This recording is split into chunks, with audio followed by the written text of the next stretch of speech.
మనలో చాలామంది అనుకుంటా ఉంటామండి. అసలా మేమెందుకమ్మా దీనిలో భాగస్వాములు కావాలి, ఈ మంచిని 10 మందికి చెప్పటంలో, ఈ క్యాంపెయిన్‌లో అనేది అనుకుంటూ ఉంటామండి. మమ్మల్ని ఎవరు గుర్తించటం లేదు. గుర్తింపు లేని చోట్ల మేమెందుకు పని చేయాలి అని చెప్పి. అయితే ఒక విషయం నేను కూడా చాలా సార్లు అనుకుంటానండి. నేను చాలా చేస్తున్నాను గదా! నన్ను కూడా ఎవరన్నా గుర్తిస్తే బావుంటది అని చెప్పి. కానీ ఒక విషయం చెప్తున్నానండి. గుర్తింపు అనేది చాలా షార్ట్ లివ్డ్. అంటే ఈ టర్మ్‌కి ఉండొచ్చండి. నెక్స్ట్ టర్మ్ నుంచి ఒక పదవొచ్చినా గానీ అవన్నీ ఉండొచ్చు, ఉండకపోవచ్చండి. సో, గుర్తింపు కన్నా మనకు కావాల్సింది ఏంటంటేనండి, మన బిడ్డల భవిష్యత్తు. అంటే ఇప్పుడు ఎందుకు చెప్తున్నానంటేనండి, రాష్ట్రం ప్రగతి పథం వైపుకి వెళ్ళాలి.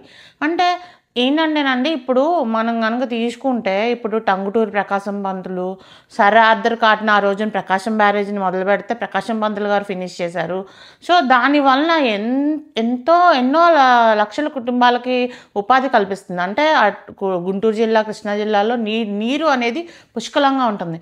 ఇలాగే ఇప్పుడు ఎప్పుడో వాళ్ళని తీసేస్తే గనక, ఇప్పుడు మన తరంలో చూసుకుంటే గనక, ఆ రోజున ఎన్టీ రామారావు గారు ₹2 కిలో బియ్యం పెట్టినప్పుడు గానీ, తర్వాత ఆడపిల్లలకి ఆస్తిలో సగభాగం కల్పించినప్పుడు గానీ, తర్వాత చంద్రబాబు నాయుడు గారు ఆడబిడ్డలు బాగుండాలని చెప్పి డ్వాక్రా సంఘాలు పెట్టినప్పుడు కానీ, రైతులకి ఇప్పుడు మాదుందని కృష్ణా జిల్లా ఉందనుకోండి, దాంట్లో ఈ క్రాప్ సిస్టమ్. అంటే ఏంటంటే ఈరోజు పంట పండింది మనం గనక పంట తోలితే రేపు ఒక 48 గంటల్లో సమ్‌టైమ్స్ 24 గంటల్లో కూడా మనకి డబ్బులు పడిపోతాయి. ఇలాంటి సంస్కరణలు తీసుకొచ్చింది ఎవరు?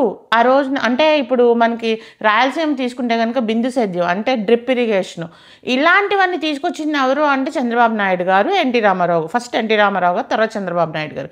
అయితే ఇలాంటి నాయకత్వం అనేది ఉన్నప్పుడు ఇలాంటి మంచి పనులు అంటే సంస్కరణలు, అభివృద్ధి అనేది జరుగుతుందండి.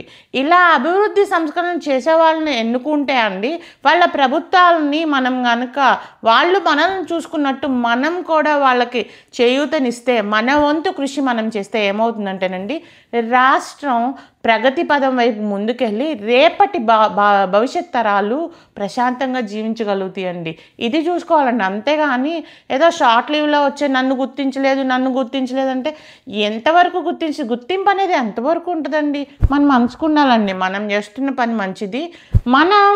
మన భవిష్యత్తు కోసం, మన భావితరాల భవిష్యత్తు కోసం, మన రాష్ట్రం బాగుపడటం కోసం చేస్తున్నాము అనేది ప్రతి ఒక్కళ్ళ మనసులోనూ. అంతేగాని ఏదో స్వార్థం కోసమనో, లేకపోతే ఇంకో దానికోసమో పని చేయకూడదండి. పదవి అనేది ఇంకా ఎక్కువ పని చేయటం కోసం కావాలండి. అది ఆలోచించాలండి. రేపటి తరం గురించి ఆలోచించాలి. Thank you.